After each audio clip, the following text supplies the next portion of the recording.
founding president. Ambassador, thank you so much for making time out to join us this morning. Thank you very much. First and foremost, before we get into the conversation around your work with the late president, where did the news of his passing find you, and what were some of your initial reactions to the news? Well, I was in Windhoek for a different reason, and we knew that he was hospitalized, but we did not expect that his demise very soon while I was here in Windhoek. And I was filled with shock and with sorrow, I must say, because I thought that he would, as strong as he is, he would recover and would come out from the hospital at least for a couple of months or even for years. But when this happened, I was deeply sad, and I'm very sorrowful for what has happened to our leader, the founding father of the Republic of Namibia. What was your first encounter with the founding father? When did you meet him first? Well, that history is a very long one. We've got some time. We worked very closely together during the early struggles, when he was still the leader of the labor movement, trying to improve the lives of the Oshiwambo speakers who came from the north to come as a contract laborers. And it was during that time that I, as a young teacher at that point, met Nujoma for the first time. I knew exactly where he was living, under which condition he was living, and what his aspirations were, because we already dealt with that way back, just before even during the Windhoek massacre in 1959, 1960. So I met him during that time. So that's around 1959, 1960 that you met. Yes. for the first time? Yes. And I met him again when there was a commission of inquiry about the shootings in 1959 up to 1960, when he was put on the pedestal to answer some of those things that happened, because he was accused as the main instigator of what happened in the old location during that period of time. Is it also the same time that they had sort of called on Oliver Tambo to come and assist, and he wasn't allowed to come into the country and was deported back? Exactly. It was during that time. Yes, it was during that time that he was called to come and defend and assist legally the whole process. But Oliver Tambo was stopped at the airport and was sent back to South Africa.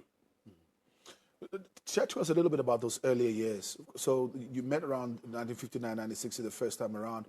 What was some of the earlier work that you did together during the struggle days? It was the work that we were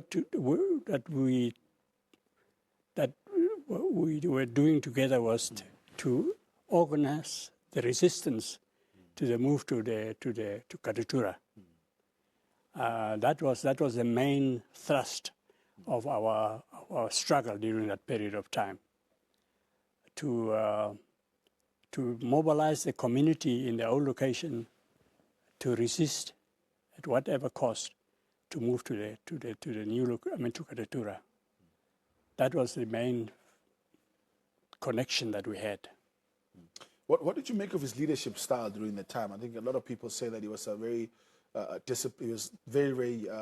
stand on discipline and respect among the rank and file during the liberation struggle. Can you reflect a little bit on his leadership style during that time? He was really a democratic disciplinarian, but he was always consultative. He never did anything before consulting his comrades around him. And if there was a deadlock in his own conviction, he would then say, well, let's let's break the meeting, let's break up the consultation, and then he would go to bed, and the next day he would come up with a resounding answer, solution to the problem that we were discussing earlier on. That is how I know him. He was a democratic and consultative leader. Well, the first posting is now in 1993, I think, to South Africa. And it was, of course, also during quite a tense period. Talk to us about how you received the news of the posting to South Africa, and what were some of the initial instructions or expectations from the president? Well, the instruction that he gave me was a very difficult one, and that is to try to get Walvis out from the control of South Africa at that point in time. You would remember, you see, that when independence came, it was without Walvis Bay. And we were told by the early negotiators that, in fact, let's leave Walvis Bay out for a moment and go for independence. I think that's what, and then deal with the question of Walvis Bay later on. And of course, Nujoma must have advised, his lieutenants that this is the way to go. Some of us did not like that at all. We thought that it's Namibia with Walvis Bay or nothing at all. And that was the attitude of many of the rank and file of the Namibian people. But this was a decision. This was, I think, a very wise decision from the part of Nujoma to say, let's go for independence first, and we can deal with that, with Walvis Bay step by step. Because that could have delayed the overall process. It could have delayed the overall process of independence. So independence first, and then Walvis Bay later. Walvis Bay later. So now you're pointing to South Africa. Of course, it's quite tense. They are also dealing with their own issues with their run up to independence now in 1994.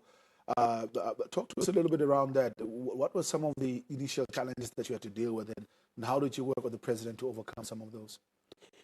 The initial challenge was, first of all, myself, because I was never in a diplomatic service.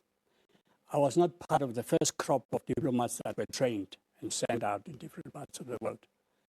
But when this issue came up, I was the only one, probably, that was left that he would. And he called me and he told me that, that my task would be. And he trusted me in the hands of a late comrade Guriap, to undergo a special crash course, that was arranged with Ambassaddor of Ghana.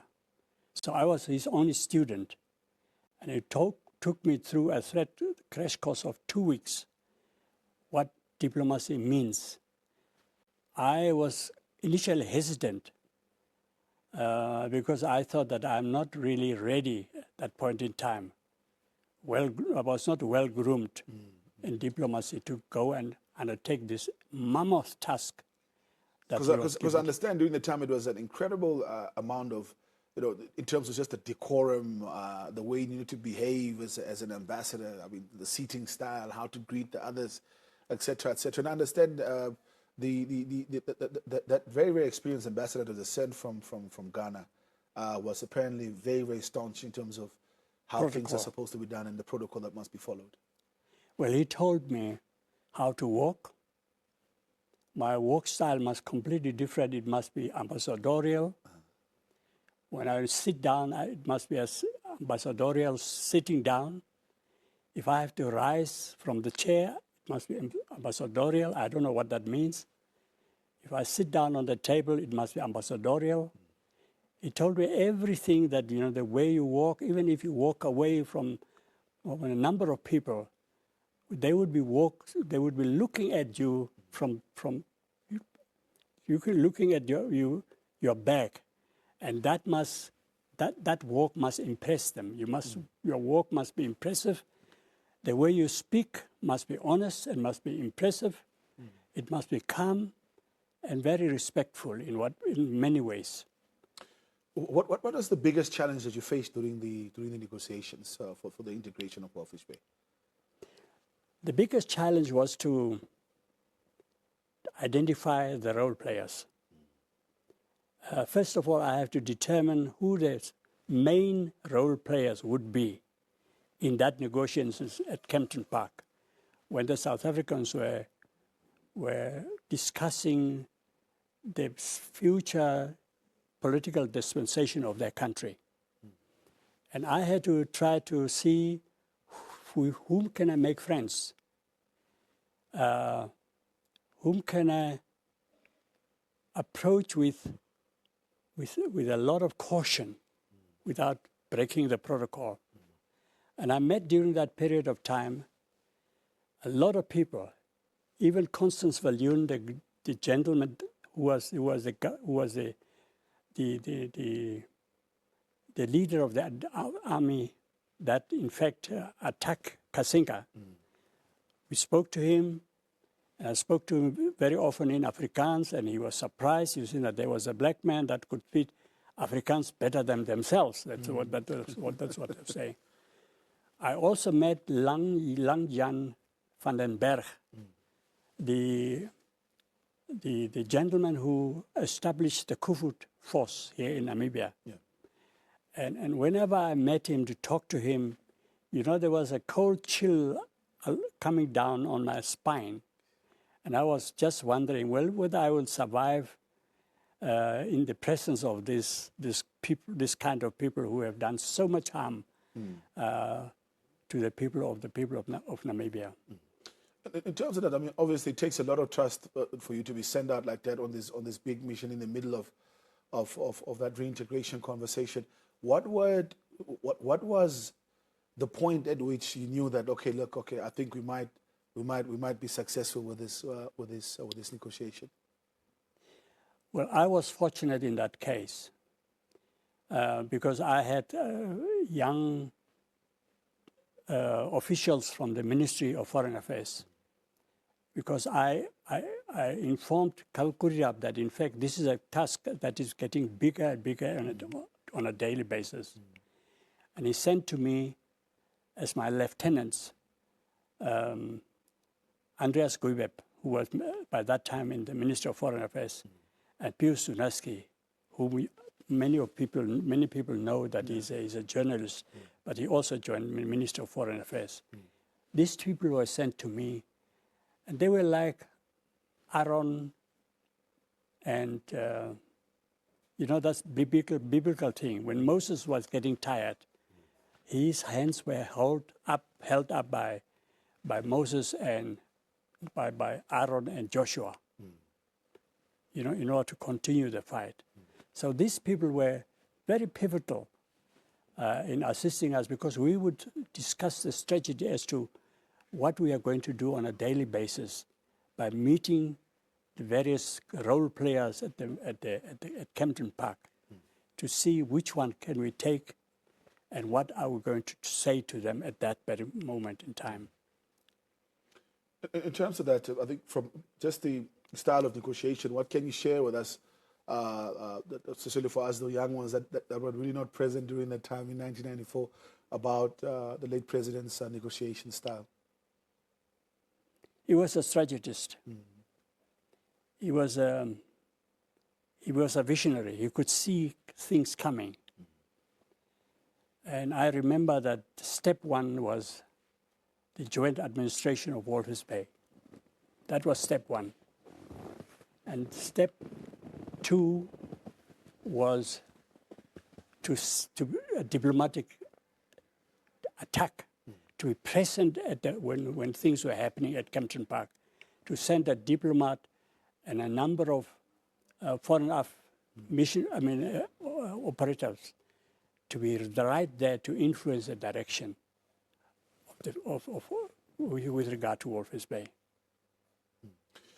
In terms of the setting up and establishment, of course, of the diplomatic service, we know right at the independence, that was also a challenging item where we see that support came in from Ghana and a number of others as well. What is his legacy within the diplomatic service and just the reflection on his foreign policy and outlook on foreign policy, particularly for the SADC region. You mean President Nujoma? President Nujoma. Oh, yes, immense. His influence was immense. His touch was on everything, literally, on the administration, on the diplomatic front. He never let go anything when he gets hold of something, and he thinks that this is the way to go. He would hold on to that until he achieved the purpose. That was the way he was. He was a formidable leader, very formidable. He would never. He was a man of detail. When somebody tells him something yesterday, he would remember them tomorrow and the day after tomorrow. And he would come back and make you to be responsible for what you have said yesterday. That was the kind of a man he was. And I think during the time, but particularly with the posting in South Africa, we know that at 1994, that's now when the independence of South Africa also coincided with the handing over of Walvis Bay to Namibia as well. Just chat to me a little bit about, that transition that South Africa was going through and now having to deal with. It was an enemy for the longest time, and now it's also taken over now by a liberation movement, and there's a new government coming in. Chat to me a little bit about that transition and what were some of the items you needed to look out for to make sure it was smooth. Yeah. Well, I realized, you see, that the power was transferred from Cape Town, from the parliament in Cape Town to Kempton Park. It was a very daring and very brave move by the people of South Africa. That the last word with regard to Walvis Bay was not spoken in Cape Town, but it was spoken at Kempton Park. And historically, Kempton Park is very important in the sense that General Kemp, after the First World War, assembled a number of commandos at that place to invade Namibia under the leadership of Botha, General Botha at that time in town. So historically, it was a very important place that the last word about any part of Namibia should be spoken in Kempton Park rather than in Cape Town. You would probably recall that Walvis Bay, as the issue that we are discussing, has been for 116 years in the hands of foreigners. First, it was a British colony or enclave ever since 1878, I think. And then when South Africa became a union in 1910, it was given over to Cape Town because some of the British colonies, Natal and Cape Town, were British colonies. And so here was an enclave which was also British owned. So it was handed over to, when South Africa became a union, Britain handed over Walvis Bay to Cape Town, literally, to administer from there by the union. Well, the reintegration is, I think, of course, we know that we are commemorating the life and times of President Nujoma, and this really ties directly into that legacy as well. 30 years was marked last year. I think, if I'm not mistaken, there was a gala dinner planned for this weekend and some activities that were supposed to take place. I'm sure those ones are postponed for now. But just reflect a little bit in closing on, the reintegration of Walvis Bay and what that meant for the overall development trajectory of Namibia. Well, Namibia Walvis Bay geographically is part and parcel of the Namibian territory. What happened politically around it is a different story, but it is part and part of the Namibian territory. And it's actually very important as an economic hub, but also important for the rest of the SADC countries. It's important for Botswana, especially for the landlocked countries, Zambia, Zimbabwe, and so forth.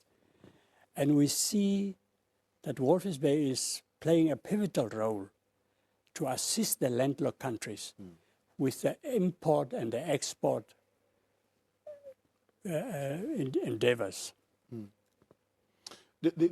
One of the things, and I think before we close off with that conversation, there was also another chat around reintegration, the Kasikili Islands. Some say, no, it was perhaps during President Nujoma's time, it was one of those that many see that maybe it was too much of a compromise to give that one up. But what is your reflection on that, having that experience of the work that you've done with Walvis Bay, where it was located, of course, geographically, and in comparison to the conversation and negotiations around Kasikili Island and how those turned out? After Walvis Bay, Pretoria, South Africa, I was transferred to Botswana. And I was asking myself, why? Why me? But then I realized that there was an issue of Kasikili Island, which is nothing but about just 2 or 3 soccer fields, the size of it. And I was sent there to calm down the tension that was there because of the grabbing of Botswana by South Africa. I mean, by grabbing of the island by Botswana on the eve of independence of Namibia. That's what they did. So I was sent there to calm down the tension that was developing because of that island. And the first thing that I did was to become a good friend, to become a friend of Ian Khama, who was the military man. What was his title? Botswana general. He was the general of the armed forces. And part of the armed forces were used by him in order to be game wardens, along the long stretch of the Linyande River. So I became friends of his. And that friendship created an atmosphere that, in fact, during the period that I was there, I think about 8 years I was there, no casualty was ever experienced, no tension was there. Because if you in the diplomatic atmosphere become friends of those people who are holding the guns, then you have really won most of the battle. And the army became calm, we became friends. Very often I went to Kasane with my car, and then they knew that I was there, and they would send out the soldiers in order to protect me. Very often there were a lot of elephants, along the road when my car was coming, and then the Botswana army would come, and the elephants will disappear. I don't know what magic they had, but they protected me in so many ways. I became friends of Ian Khama in many ways.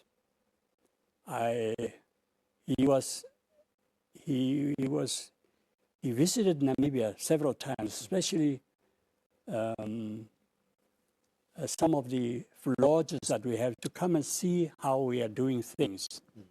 And I would, at the last moment of he would ask me to facilitate his entry to Namibia, and I would do that. And I think he had a great respect for me for that reason. What kind of legacy does the founding father leave behind within the diplomatic circles, diplomatic community in the continent? We know he was a staunch advocate also in the international space as well, multilateral organizations. What kind of legacy does he leave in the diplomatic circles? I think he certainly has a great influence and guiding principle, and that is that diplomacy is a very important part in the life of a nation. And therefore, he never let go and the importance, never underestimated the role that diplomats play in building up the relationships between nations. And if you have friends on the left and the right hand side, then you can comfortably develop, peacefully develop the way you want it. You want your country to develop. In conclusion, Ambassador, how do you want us to remember President Nujoma going forward as a nation? Yes, we must remember him as a builder of this nation, single-handedly. Obviously, of course, he selected a number of people around him to assist him because he's a soldier. And his vision should not die to make this country great, as small as it is, to make this country great. We must be disciplined. That is his desire. We must be forward-looking. We must be friendly to others. And we must be hard-working. And we must develop this country to the best of our ability. And that was always his. And that is why he would use his hands to try to show us an example by building the railway line between Hoebeb and the north. And he was there almost every weekend, to show us that this is what we should do. We must put our hands on the plow in order to do things hands-on. Ambassador Hoebeb, thank you so much for making time out to join us. Of course, the kind of institutional memory that you're sitting with, not many have that, so we are grateful for you to come into the studio and really just share with us, particularly on the integration of Walfish Bay. Thank you very much.